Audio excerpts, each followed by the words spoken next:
بسم اللہ الرحمن الرحیم۔ عدت کے شرعی احکام۔ جو سوگ اللہ تعالیٰ اور اس کے رسول کی تعلیمات کے بجائے لوگوں کے اپنے من گھڑت اور بے بنیاد طریقوں کے مطابق ہو وہ غیر شرعی سوگ کہلاتا ہے، اور اس طرح کا سوگ ہر دور میں جاری رہا ہے۔ جس طرح عرب زمانۂ جاہلیت میں اپنے آپ کو ملت ابراہیمی کا پیروکار بتلاتے تھے اور اپنی عبادات، معاملات اور معاشرت کو اپنی خواہش کے مطابق انجام دیتے تھے، اسی طرح امت محمدیہ میں بھی بہت سے مسلمان اپنے آپ کو مسلمان کہنے کے باوجود اسلامی تہذیب و تمدن کو خیر بات کہہ کر مغربی تہذیب و تمدن میں رنگے ہوئے ہیں۔ کچھ پر یہ رنگ زیادہ ہے اور کچھ پر کم۔ ان کی یہ کوشش ہوتی ہے کہ ہمارا رہن سہن وغیرہ یورپ کے باشندوں جیسا ہونا چاہیے۔ اسی وجہ سے وہ اپنی خوشی اور غمی کے ایام اسی طرح گزارنے کی کوشش کرتے ہیں جس طرح دیگر غیر مسلم اقوام گزارتی ہیں۔ چنانچہ انہی کی دیکھا دیکھی میں مسلمانوں میں غمی کے موقع پر درجہ ذیل سوگ کے طریقے رائج ہو گئے ہیں۔ جب حکومت کے کسی سربراہ کا انتقال ہو جاتا ہے یا قوم کسی بڑے حادثے سے دوچار ہوتی ہے تو اس غم میں قومی پرچم کو سرنگوں رکھ کر غم کا اظہار کیا جاتا ہے۔ بعض علاقوں میں حادثات کی صورت میں یوم سیاہ منایا جاتا ہے جس میں پورا علاقہ بند رکھا جاتا ہے اور جگہ جگہ سیاہ جھنڈے لگائے جاتے ہیں، اور بعض علاقوں میں عورتوں کے ساتھ ساتھ مرد بھی سوگ کرتے ہیں اور ماتھے اور بازو پر سیاہ پٹیاں باندھ کر روڈوں پر گھومتے ہیں، حالانکہ آپ نے صرف عورتوں کو سوگ کرنے کا حکم دیا ہے۔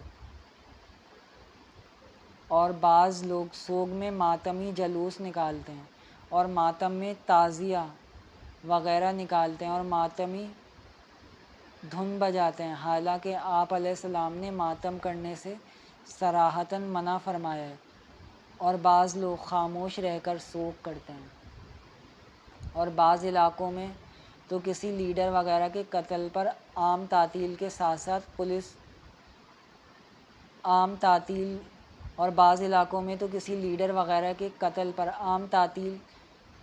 ساتھ 40 دن تک کے سوگ کا اعلان کیا جاتا ہے، حالانکہ آپ علیہ السلام نے صرف عورتوں کو شوہر کے علاوہ کسی اور میت پر 3 دن سوگ کی اجازت دی ہے۔ اور اسی طرح کسی سیاسی جماعت کے لیڈر وغیرہ کے جائے حادثہ پر موم بتیاں اور پھول وغیرہ رکھ کر اظہار غم کیا جاتا ہے۔ سوگ کن عورتوں پر لازم ہے، کن عورتوں پر سوگ کرنا ضروری ہے اور کن پر نہیں، اس میں کچھ تفصیل ہے۔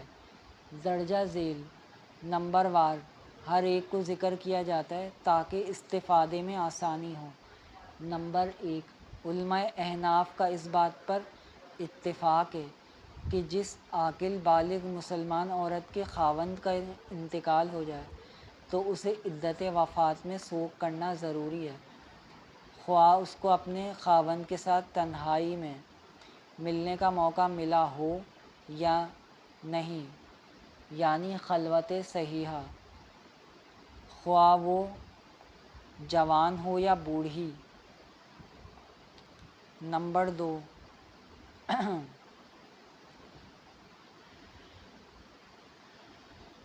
جس عورت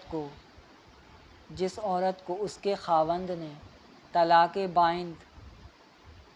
بائن وہ طلاق جس سے نکاح فوراً ختم ہو جاتا ہے دی ہو تو عدت طلاق میں اسے سوگ کرنا ضروری ہے، اور اگر طلاق رجعی وہ طلاق جس سے نکاح فوراً ختم نہ ہو بلکہ عدت گزرنے کے بعد ختم ہو دی ہو، اس پر سوگ لازم نہیں بلکہ اس کے لیے زیب و زینت کرنا بہتر ہے تاکہ شوہر کو اس کی طرف رغبت و خواہش ہو اور وہ رجوع کر لے۔ نمبر 3، جس عورت کا خاوند لاپتہ ہو جائے، ہر طرح کے وسائل استعمال کرنے کے باوجود اس کا کچھ علم نہ ہو، تو اس کے نکاح سے نکلنے کی مکمل کارروائی تو مستند مفتیان اعظام سے پوچھ لی جائے۔ جب اس کارروائی کے بعد مسلمان قاضی اور اس کے نہ ہونے کی صورت میں مسلمانوں کی ایک جماعت جس میں کم از کم ایک عالم بھی ہو اس کے شوہر کی موت کا فیصلہ کر دے اور اس کے نکاح کو فسخ کر دے، تو اس کے بعد اس عورت پر عدت لازم ہو جائے گی اور عدت میں سوگ کرنا لازم ہوگا۔ نوٹ: خاوند کے لاپتہ ہونے کی صورت میں دوسری جگہ نکاح کے شرعی طریقہ کار کے متعلق پوری تفصیل مفتیان کرام سے پوچھ لی جائے اور پھر اس کے مطابق کارروائی کی جائے۔ از خود کوئی قدم نہ اٹھایا جائے، تمام معاملات کسی مستند مفتی صاحب سے پوچھ کر لیے جائیں۔ بس آج کے لیے اتنا ہی۔